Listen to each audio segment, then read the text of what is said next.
Good morning and welcome to Family Jewels. I'm Colton Bartell. And I'm Audie Bartell. And we're both graduate gemologists here at Suzanne's Custom Jewelers. And you know what's really amazing about today? That neither one of us had We're our on watch. time. Oh, I was going to say neither one of us had our watches set. Oh, that's true too. Which makes it even more amazing that we're on time. Are we exactly on time? Pretty really dang close. Yeah. A lot closer than normal. A lot closer than normal. So Some yeah. days we're a week off. Yeah. Some days. Yeah. I mean, Well, this is like one of the days with maybe a week off. one of the episodes. Yeah. Yeah. Well, it's one of the days. Okay. Anyway. Okay, so this week we are on our third part of treatments, and we're talking about how a bunch of different gemstones are treated and altered to either improve clarity or color. And so Or both. Or both, yes. And so this week we're talking about one that we actually brought up briefly in the first part of this little series. Which nobody will remember anyways. No, they probably won't. I didn't realize that we brought it up. Yeah. So we had actually brought up diffused color, basically, in gemstones. This mainly applies to corundum or sapphire and ruby, basically. But we kind of wanted to spend a little bit more time on it than just the little bit that we would have in that first part. So that's actually what we're going to first talk about, and then we're also going to talk a little bit about dyeing and fracture filling. And the other two are fairly common. This one's maybe a little bit less common and a lot more technical. So we're going to spend a little bit of time on this one. A little more difficult to detect also. Yeah, it is. So what we're talking about to start out with is lattice diffusion. And what this is actually a color treatment that is done on corundum specifically. And it's, So he's talking about ruby and sapphire. yeah, ruby and sapphire. And what they're actually doing is, this is kind of a heat treatment, dyeing process all wrapped into one kind of thing. But and like we was doing a little reading to kind of make sure we knew what he was talking about, is they get the corundum so hot that it almost melts. So whenever they introduce, most of the time beryllium, I guess? No, chromium and titanium is the most common.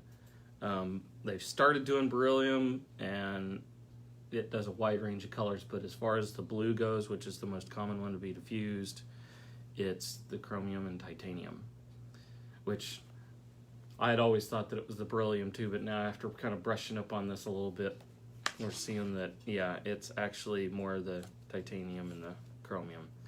But they can use any of these three to actually improve, intensify, or even change the color of corundum. Where did I read about the iron?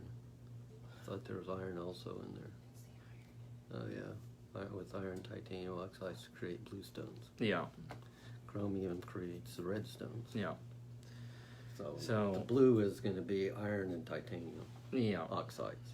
yeah.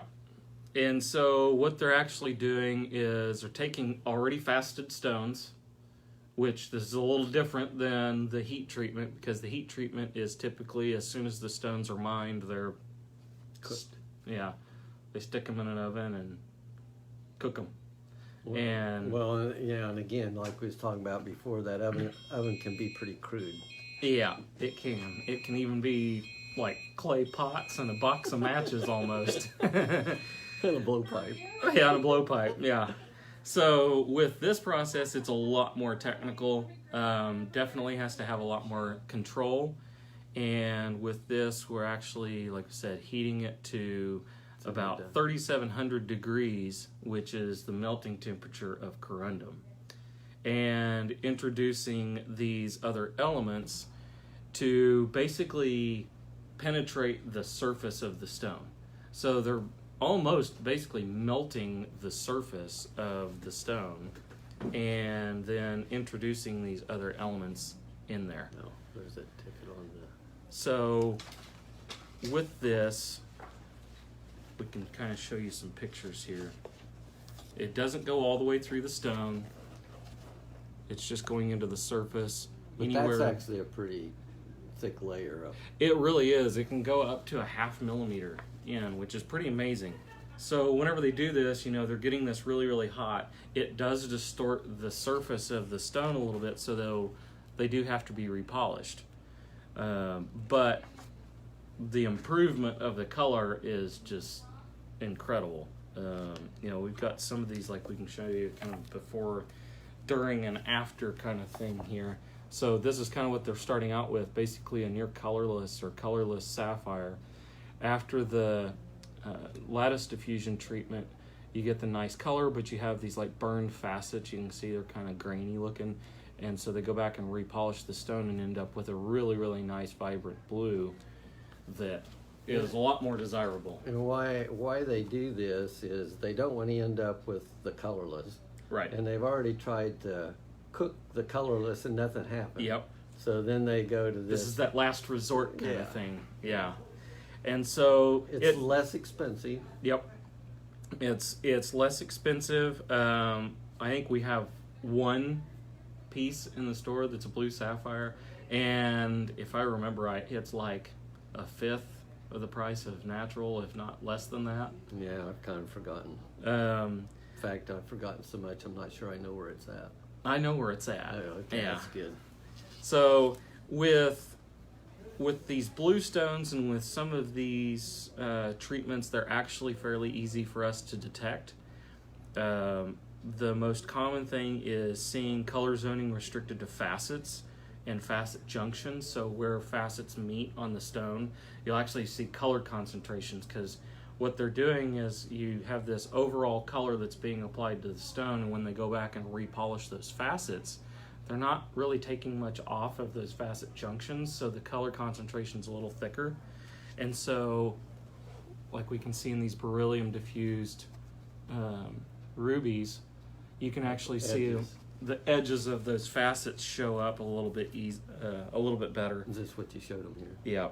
And so with diffused transmitted light, so meaning that we've got basically kind of like a white filter that doesn't allow like direct light to come through, and then the light coming through the stone rather than being reflected on it, we can actually see those individual facets and see those facet junctions and see the color concentrations.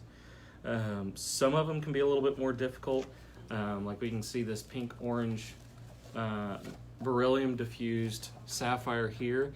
This one is diffused, though this kind of looks maybe a little bit natural, and it may be hard to see in this video, but there's actually an orange ring that goes all the way around this stone, and you're actually seeing some color distortion from the beryllium along the surface. And this is a stone that's actually being immersed in water, so it makes it even easier to see where these color concentrations are at within the stone.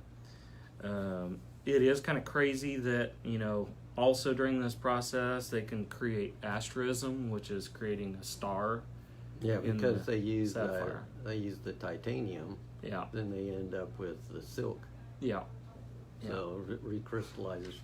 I guess maybe that'd be just done on the outside. I mean. Yeah. That's but a little bit. It seems like whenever they do that, those stars are really crisp and bright, and you're not seeing like the same kind of color zoning you would in natural that may disrupt the star a little bit. But we do have a picture of, this is actually a diffused star sapphire here. Yeah, I'm kind of wondering about some of those from Afghanistan. So it's kind of a crazy process. You can get really, really intense colors. It is permanent. It's the only way you can really get rid of this is recutting the stone and just completely removing all of this. Just repolishing wouldn't do it. Yeah, repolishing is not going to do it because they're doing that anyway. Right. Yeah. And the reason that they're repolishing is, like I said earlier, they're kind of burning facets, and at the same time, it actually, I know this is kind of a crazy looking picture, but you can actually get some deposits of synthetic corundum, which is sapphire or ruby material, on the surface, and so it creates this kind of rough, grainy surface, and it's not real attractive. So they got to go back and repolish it. So they're already repolishing it. We know that doesn't remove the color. I just didn't realize that part back there that was called burnt, which could be actually this, which I didn't know that it recrystallized. That's kind of nice. Yeah. Learn something every day. Yeah, you do. We need that little rainbow, the more you know. Is that what that is? Yeah, yeah. So that kind of covers the diffusion process. It's not extremely common. It's definitely not as common as heat treatment on sapphire and ruby. And this is a treatment that has to be disclosed whenever the stones are being sold. So if you're looking at ruby and sapphire to purchase, it is required that this treatment is mentioned. The only thing would be is a lot of like real orange sapphire is probably all lattice diffused. Probably a good portion of it. I'd say almost all of it is. Yeah. Yeah. And with those stones, those can actually be a little bit more difficult to detect, to the point that they may actually need to be sent to a lab to verify that they're either natural or lattice diffused color. So, yeah. So the next one we're going to talk about is fracture filling. So it's kind of like we're gonna fix the window in your car. Pretty much. Yeah. So probably the biggest fracture filling stone out there is probably emerald. Yeah. And the reason for that, almost all emeralds have, not everything, but almost everything has fractures. And surface reaching fractures. Right. Which it has to have for this process. Yeah. So what ends up happening is probably the first fracture filling material was probably cedar oil. Mm-hmm. So it sounds a little bit weird, but it's probably oil from a cedar tree. Yep.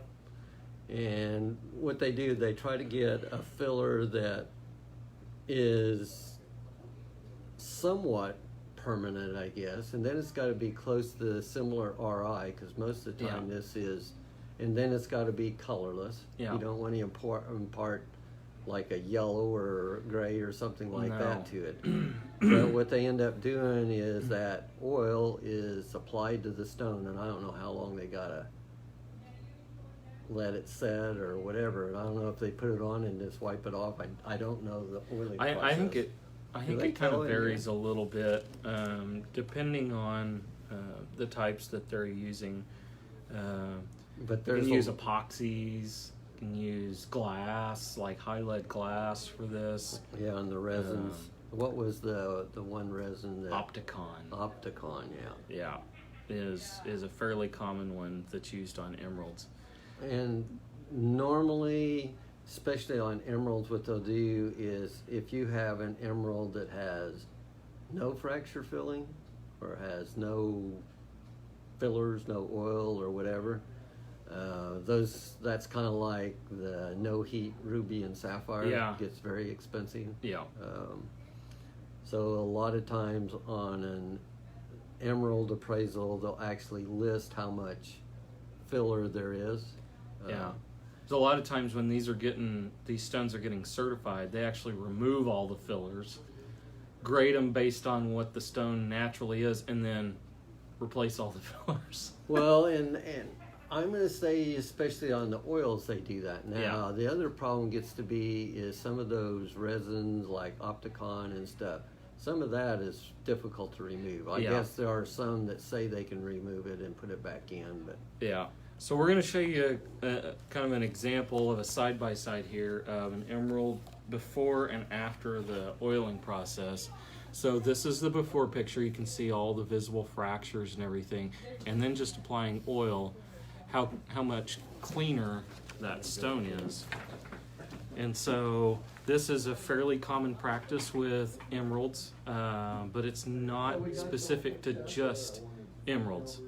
So we actually We'll see this done in ruby, emerald, sapphire, pretty much any stone that this can be done to. We even actually see this done in diamond.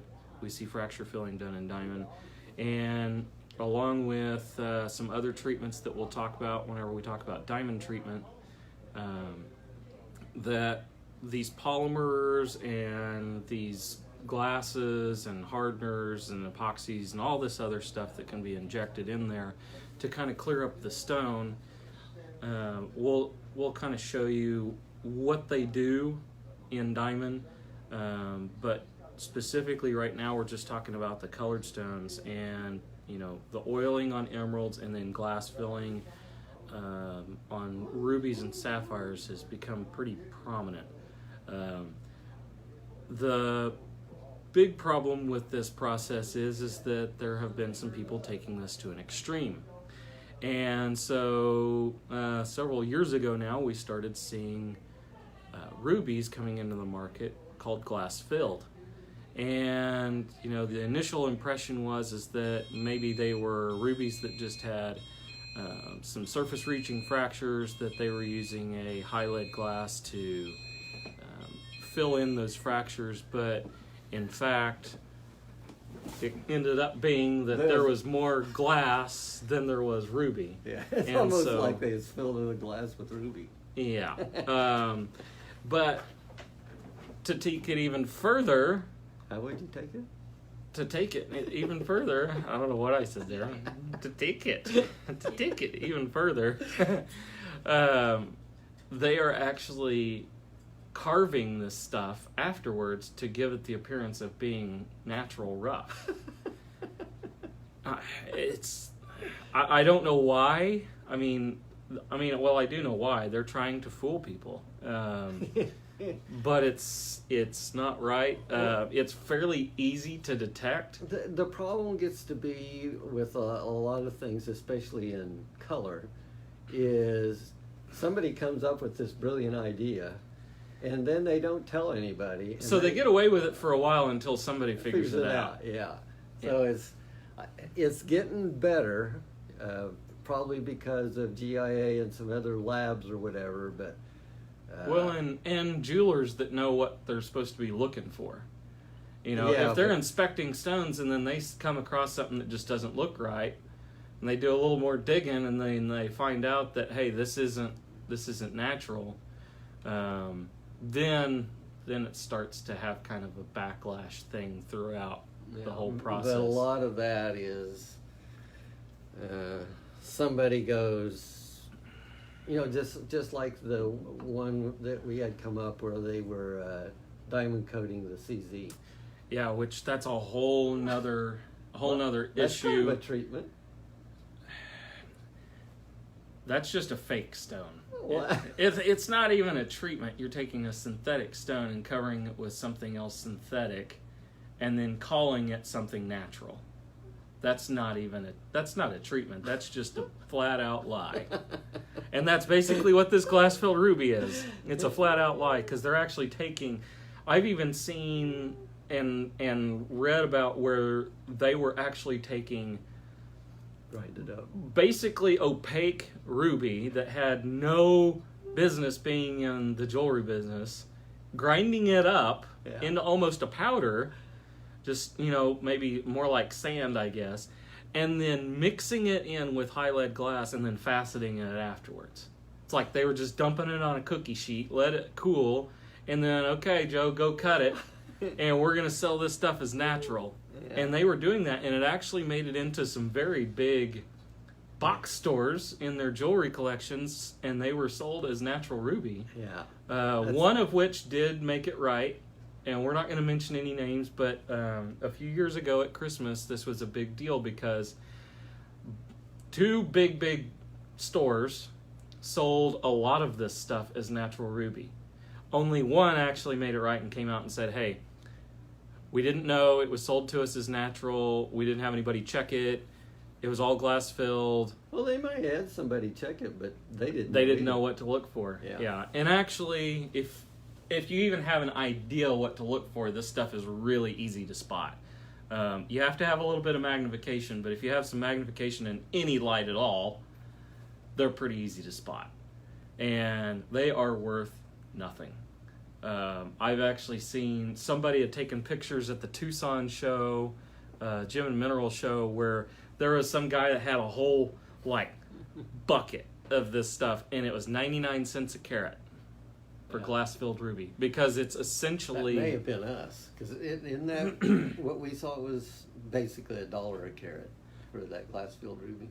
Yeah, it's worthless. It looks nice, and that's as far as it goes. It has no stability whatsoever. If you have any repair work done, it's going to fall apart. That's another drawback with some of the fracture fillings. He'd be really good on that retail. Any heat, even from ultrasonic, is enough to pull a lot of these fillers out. So you have to be very, very careful with them. This is not... They're not a permanent treatment. Not near as permanent as what the diffusion is. No, it's not. So this kind of leads us to the last one we're going to talk about today. For the simple fact that this whole fracture filling, you add an element of color, and now you have dyeing. Now it's done on more than just fractured stones, but there's some that are intentionally fractured to add color to. Oh, yeah. But then we have other stones that just readily accept dye to improve the color. They're almost a little bit porous. A little bit of a sponge to them. Yeah. So, since we're going to kind of transition into this part, we're going to start with what we call quench, crackle, and dye. I know. It sounds like a cereal. It kind of does. Snap, crackle, and pop. Oh, don't get me started on another cereal, because I saw one at HEB yesterday yeah. Anyway, we're going to skip that. Okay, so quench, crackling, and dyeing. This is another kind of rudimentary process, but can have major, major effects on color. What they're trying to do is create a way to get color into the stone. By practically destroying the stone. You can't make this stuff up. I don't know whose idea this was to, you know what? Why don't we take this stone over here? It looks pretty, but I think I can make it prettier. Well, what are you going to do to it? Well, I'm going to heat it up. I'm going to throw it in a bucket of cold water. I'm going to break it up, and we're going to just throw some color on it. What? But that's what happens. I don't understand. Again, it is basically a lie. This dyed stuff, it's not permanent treatment. It can come off on your clothes. It can come out in cleaner. Not a lot of it. I mean, this crackle stuff is probably fairly, because it's going to get into the surface some. But I've held some large emeralds and rubies that were actually, believe it or not, emeralds, quench, crackled, and dyed. And just holding it, the dye was coming off on my fingers. Oh, well.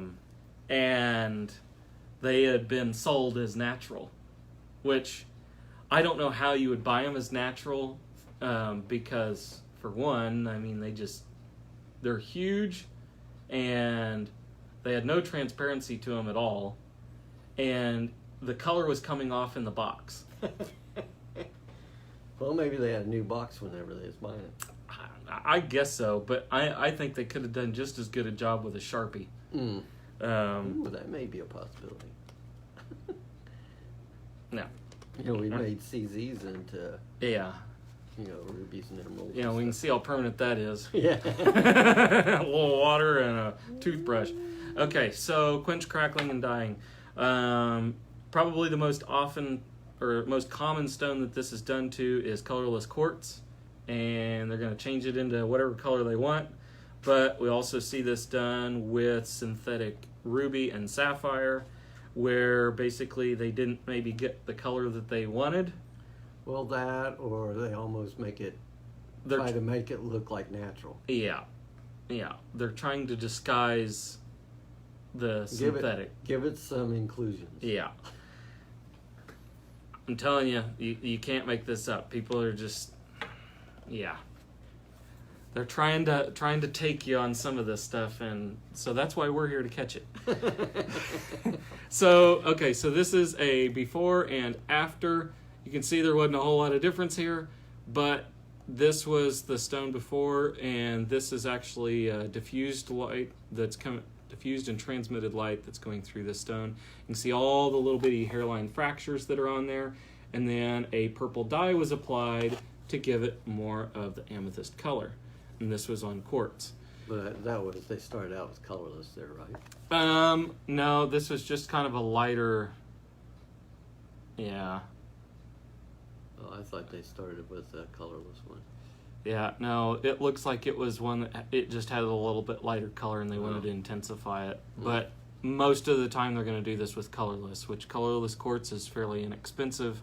And so if they can add a little color to it, then they make it more saleable color-wise.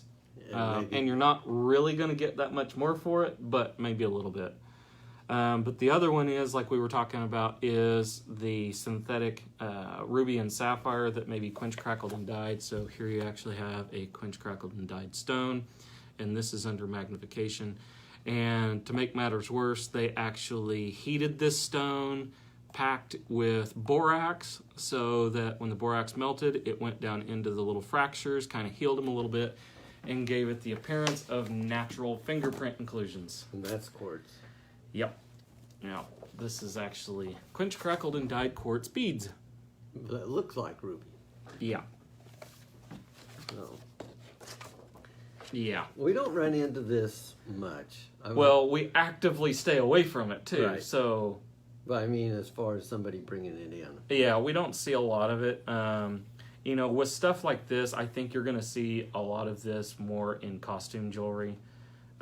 Maybe higher end costume jewelry, but nonetheless, it's going to be costume, so you'll have it on pieces that are maybe gold filled, gold plated pieces, silver plated pieces. So this is kind of like a little more technological dyeing. Yes, yeah, it is. Because then the whole other different direction is where a stone may be bleached and dyed, or bleaching, which is still basically a dyeing process. So like on this piece of jadeite, you know, they're really wanting to intensify the green color and remove any brown and yellow modifiers to it so that it looks cleaner, more attractive. So this piece of jadeite was actually bleached. So it's still technically a dyeing process because we're using a surface-reaching chemical to alter the color of the stone in some form or fashion. So this is fairly common. Dye. Yeah, it'd be a negative dyeing process. This is actually the bleaching process is actually really common with cultured pearls to even out color tone, and then they go back and actually can basically soak them in a dye to change the color and alter the stones to make them more attractive and saleable. Is this you here? That's not quite me, but that's pretty close. This is actually so actually here we go. We have a quench, crackled, and dyed quartz to resemble emerald. Isn't that lovely? Oh my gosh, that's a beautiful stone, but yeah, not a permanent process. Here they're trying to make lapis, right? Nope. I'm not sure what that. Oh yeah, it is. Yeah. They were trying to help the color of the lapis. So before I show you this bottom picture here, I want you to see this top one. So this is lapis with a lot of calcite in it, which is not real desirable. You're wanting that overall blue tone, and so they added dye to the same stones, and this is the result.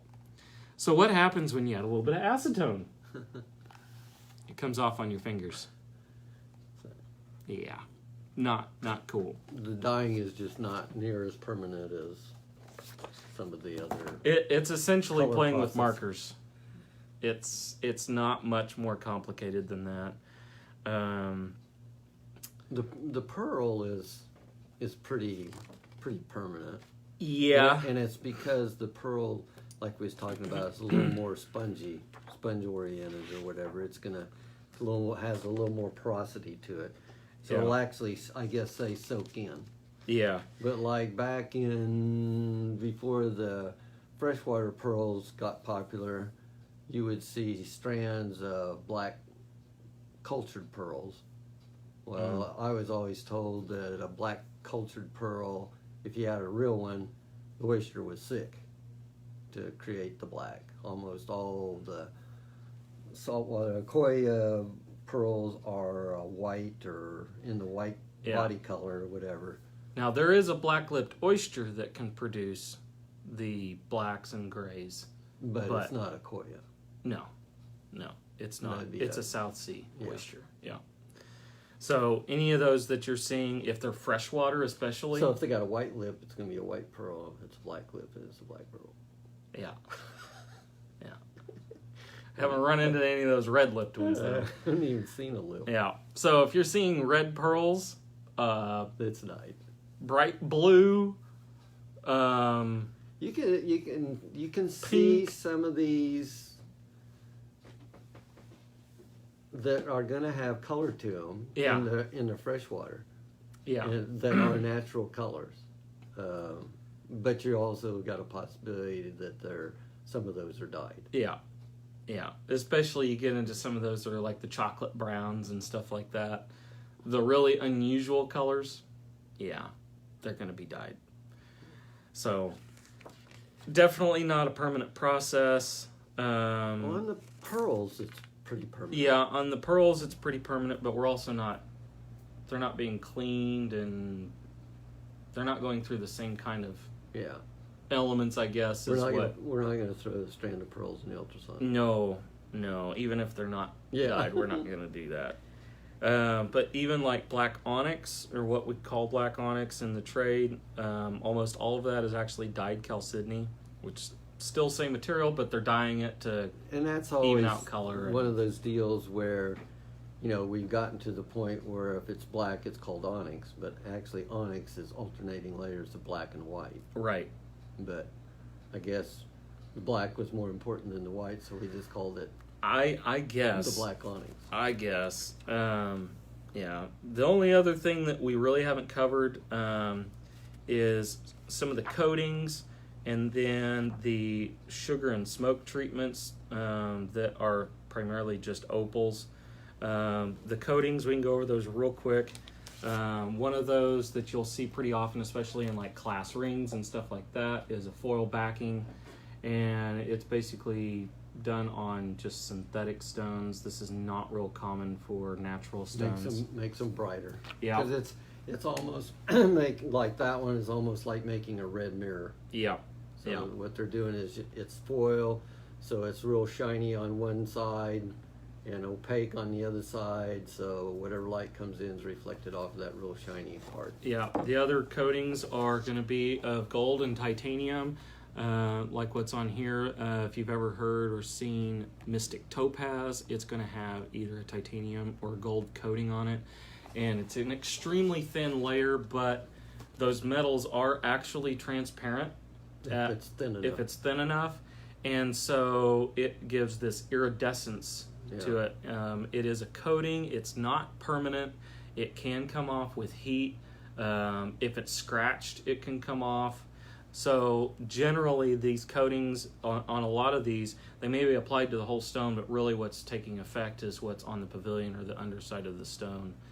The other thing, we would kind of briefly mentioned was diamond coating. They are now diamond coating CZs and selling them as natural diamond.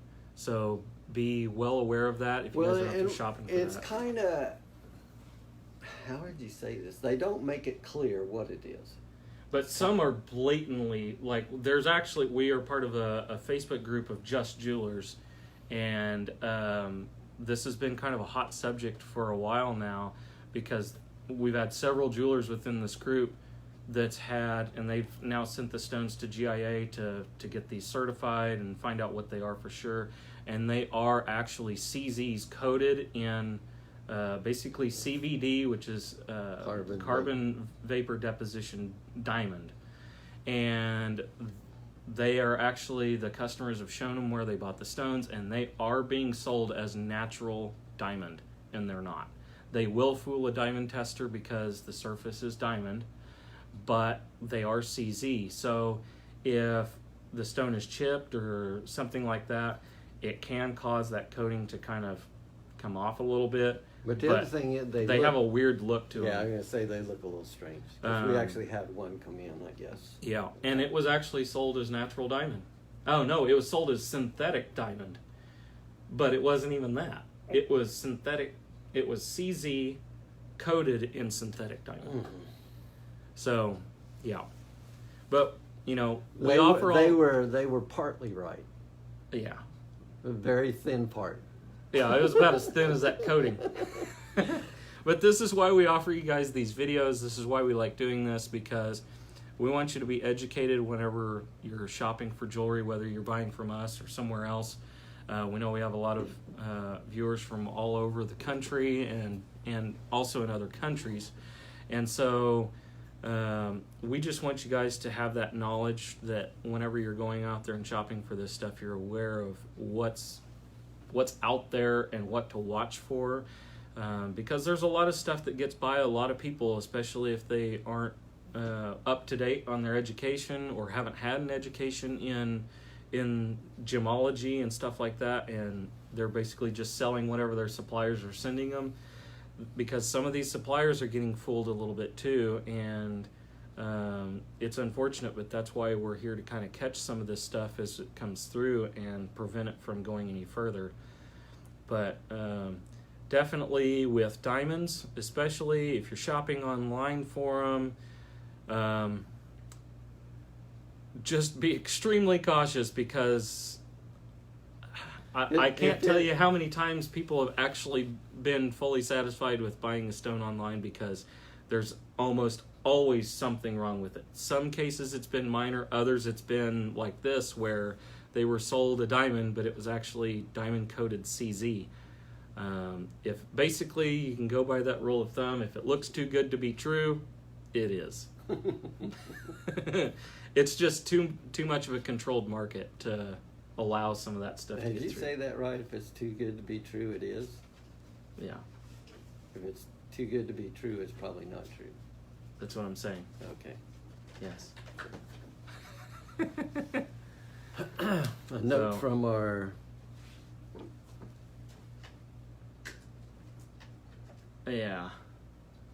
So, you know, this is the note from our producer back here.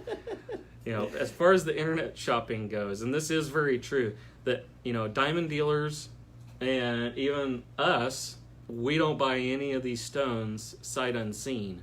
So if we're not doing it, you guys definitely shouldn't be doing it. It's Although we did one time. Do you remember the opal?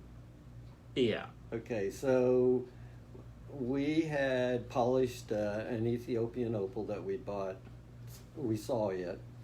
So we're going, wow, that turned out really cool. So let's see if we can buy some more. And so we got on the internet and found somebody that was selling rough Ethiopian opal.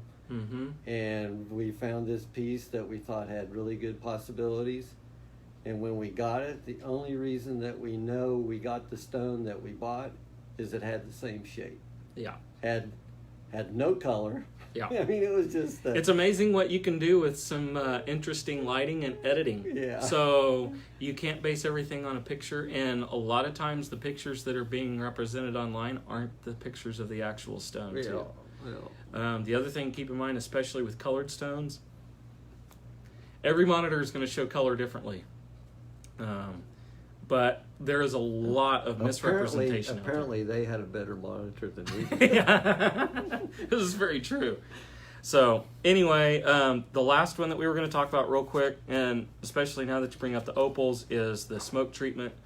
And this is to actually improve the body color and the contrast of colors in opal. And this is actually a sugar and smoke treatment, and the stones are actually treated with sugar solution and heated in a sulfuric acid. And then there's others that are simply just smoked. Burn them in a brown paper sack. Pretty much. That's what they did the first ones. So what they're doing is these stones may have like a really light body color, and so these colors that you see here aren't real prominent. They're and almost a pastel. Yeah, and so by adding this darker body color, it by contrast makes them look brighter and more vibrant. And though we have seen some really, really cool looking smoke treated stones, still a treatment. This is maybe a little bit more permanent. This is probably a little bit more similar to the lattice diffusion rather than the dyeing. And then these guys know that you're not going to run it through your ultrasonic and everything else, because it's opal. You're just not going to do that. Yeah. So anyway, this is some things to watch out for. The other treatments, that I kind of mentioned a little bit, especially with diamond, those are going to be covered whenever we talk about diamond treatments in a later episode. So we hope this has helped you guys, especially with your colored stone buying and being a little bit more aware of what's out there and what the treatments do and what to expect whenever you're looking at those stones.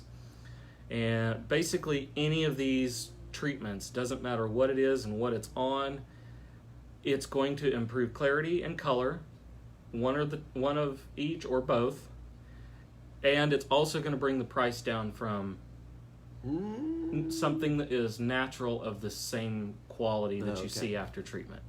So a diffused sapphire versus a natural sapphire of the same color and quality. Or you could go heated sapphire and non-heated sapphire. Yeah.